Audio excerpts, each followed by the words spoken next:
Greetings, beautiful people. Welcome back to the Atara Experience, where we lead, heal, and empower. I'm your host, Estes, and today's show, we're talking about something that changed the trajectory of my own personal life. Not success, not visibility, not engagement, boundaries. Because the blessing didn't show up until the boundary did. And let me say that again. The blessing didn't show up until the boundary did. Let me give you a brief understanding. Things have turned into a tsunami ever since I had the surprise engagement. I don't know what's in the water. I don't know what's in the air.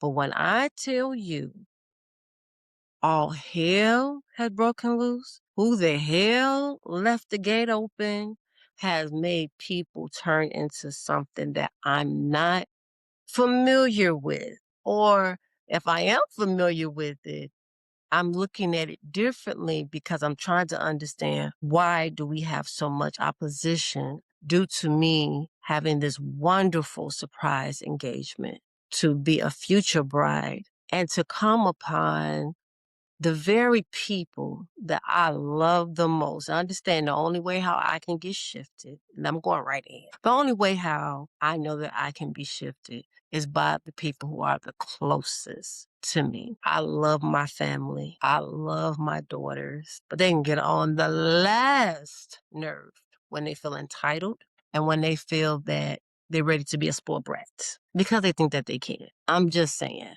Some of that is my fault because I actually in my family for a long time. And as I go into this message, I'm hoping that it does resonate for others because the things that I don't do anymore, my family has to understand there's a new chapter to my life that came before the engagement, but for some apparent reason, this engagement solidified some of the heart posture that people really actually feel that they stand on, but it's not healthy. So let's dive in. Like I said before, the blessing didn't show up until the boundaries did. And if you've been wondering why certain things haven't aligned in your life, this conversation may answer some of it. Not all of it, but some of it. So the hidden patterns for many reasons of a seasoned woman, we don't struggle with strength. We struggle with over tolerance, okay? We know how to endure. We know how to adapt. We know how to be patient. And we know how to give grace. But sometimes, ladies, we give grace where we should be giving standards. And underneath over tolerance is often something deeper: fear of abandonment, fear of being alone, fear of not being chosen, fear of being too much, fear of losing what we worked hard to build. So we tolerate, we adjust, and we shrink. We negotiate, not because we lack power, but because we fear loss. And fear will always lower your standards if you let it. Think about that. The emotional maturity is not, that's what we're going to talk about, what it's not. Being unbothered, being cold, being dismissive, being hard. Emotional maturity is regulating your emotions, naming your needs, holding your standards, and communicating clearly. When abandonment fear is driving your behavior, you may over-explain yourself, accept inconsistency, minimize red flags, stay in unclear situations, and ignore your intuition. But emotional wellness requires self-trust. And self-trust grows when you honor what feels off, but not ignore it. And boundaries are not walls. Let's correct something. Boundaries are not walls. Walls are built to block people out. Boundaries are built to clarify expectations. And boundaries are not punishment. They are information, they say. This is how I operate. This is what I accept. This is what I don't. And this is how I expect to be treated. Clear, calm, and non-negotiable. And here's the truth. People who benefit from your lack of boundaries will resist them, but people who respect you will rise to meet them. So you teach people how to treat you by what you tolerate. Do you hear me? Did you hear what I just said? Do you hear me? Okay, let's talk about emotional maturity. Emotional maturity is not being unbothered, being cold, being dismissive, being hard. Emotional maturity is regulating your emotions, naming your needs, holding your standards, and communicating clearly. When abandonment fear is driving your behavior, you may over explain yourself, accept inconsistencies, minimize red flags, stay in unclear situations, and ignore your intuition. But emotional wellness requires self trust. And self trust grows when you honor what feels off, not ignoring. Now, let's correct something. Let's correct what boundaries are not.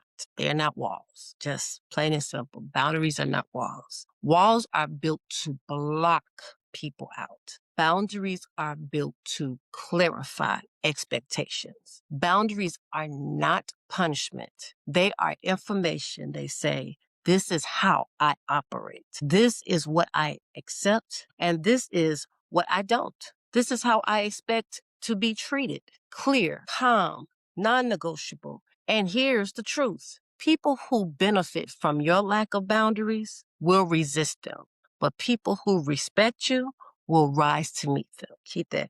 You teach people how to treat you by what you tolerate. Let me read that again.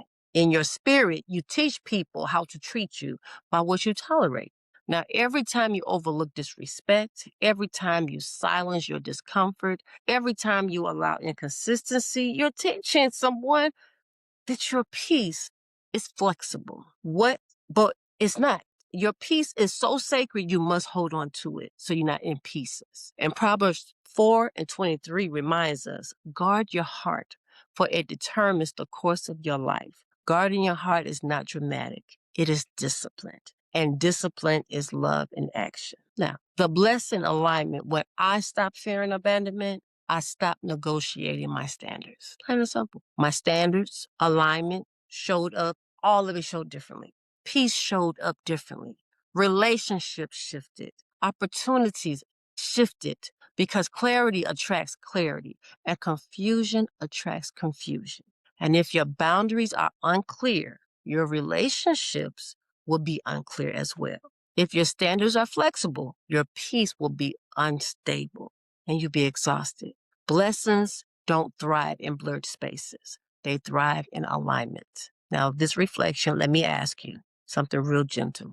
What have you been negotiating that costs your peace? I'll wait. Ask yourself, is it a relationship, a friendship, a family dynamic, a business expectation, a pattern?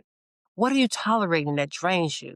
And if you're honest, why? Is it fear? Is it loneliness? Is it history? Is it familiarity? Sit with that because awareness is the beginning of transformation.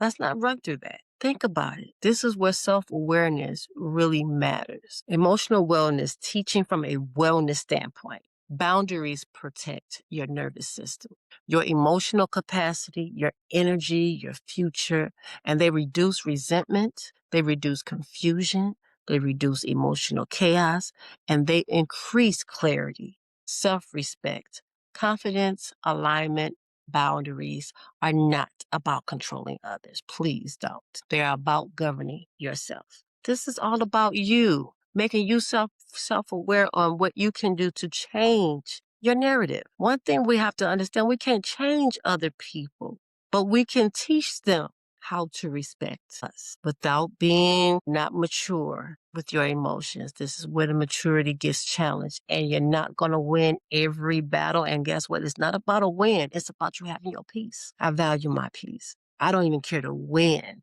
in any debates of uncertainty. When it has something to do with me, I value my peace. Now, I want to do an affirmation with you. So repeat after me. My boundaries protect my destiny. I do not negotiate my peace. I do not fear abandonment. I honor my standards. I choose clarity over comfort. My boundaries are sacred. Now, here's your call to action for this week.